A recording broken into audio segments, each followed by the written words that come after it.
Aloha! I want to add my warmest Mother's Day wishes to all the moms out there, including my wife Becky and mother-in-law Violet. Today's message is in two parts, and it's an encore message about my mom. This month marks what would have been the 100th birthday of my mother, In-sun Shin Choi. She was born and raised in what is now North Korea.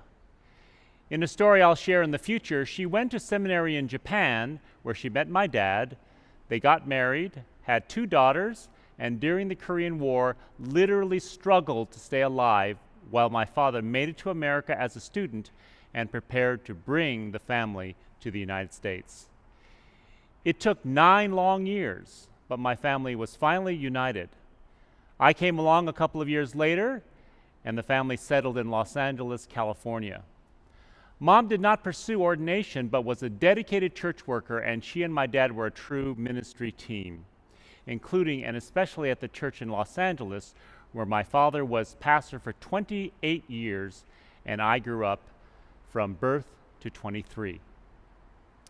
My dad passed away in 1990, and eventually my mom went to live with my second oldest sister, Portia, who had moved from Southern California to Bakersfield, California.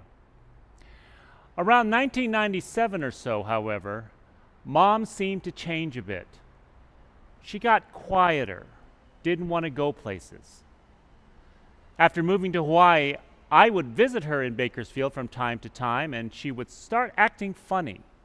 She would get agitated if her daily routine got disturbed. She would forget things. And then came the diagnosis. She had Alzheimer's disease. She would slowly lose her memory until it would come to the point where she would no longer remember, including one day, she would no longer remember any of our family. And one of the most dedicated servants of Christ I have ever known would soon forget about God. My mom's memory eventually did go away, but my family still visited. I have to admit that there were times when I would not want to visit my mom in those last years. There's this feeling of aloneness when you're with your mom who is just not the same, which is the worst feeling of aloneness. And every time I drove those 2 hours from Los Angeles to Bakersfield, I would wonder, will this be the time she doesn't know who I am? Now, one particular time when I got there, my sister, Portia, who lives near the care facility where my mom lived, was already there. I said hi to my mom, who looks at me with some recognition, but I'm not sure. I ask her if she knows who I am. She pauses. My sister asks, "Is this Tom?" And my mom says in Korean, "Of course this is Tom. Who else would it be?" Well, that's a relief. My sister Portia, who is a medical doctor, was just great with my mom and very comfortable in the care facility. It was just before dinner time, and we wheeled my mom into the dining hall. After several minutes, my sister gets up and says, "I'm sorry, I have to go to another appointment." And I notice that the table my mother is sitting at is empty except for her. Apparently, the staff figured my sister and I were going to stay and feed her, so they left her alone.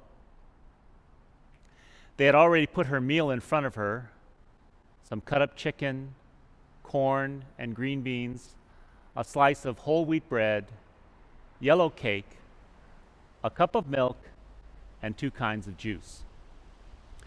My mother needs assistance in feeding, but the staff were helping others, assuming probably that I was going to stay for the whole feeding, which I was not.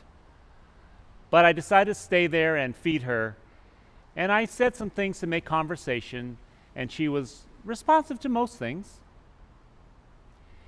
And I caught a glimpse of her own aloneness when I thought about leaving and was explaining to her that I was going to go, and she grabbed my hand, held it tightly, and said, "No."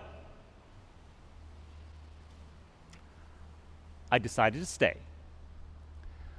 In fact, I stayed through the entire meal, feeding her and talking to her. And then I noticed that she would start to chuckle occasionally, kind of. And I realized that this was her way of communicating to me how happy she was that I was there. When I finally decided to leave for good, instead of saying goodbye, I gave her a formal Korean greeting. It was nice to see you.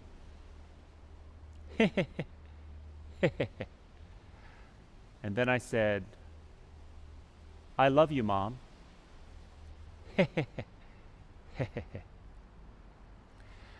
Well, something amazing happened next.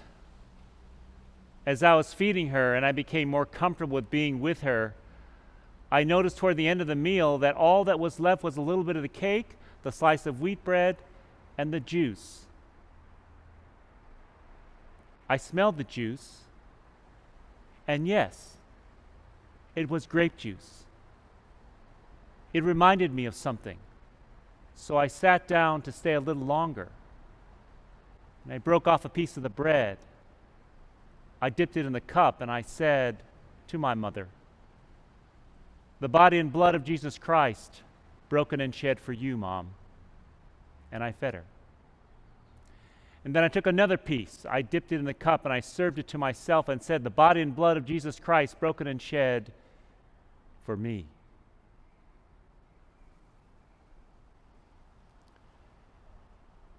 My mother was not going to recover from this disease, even with this Holy Communion service.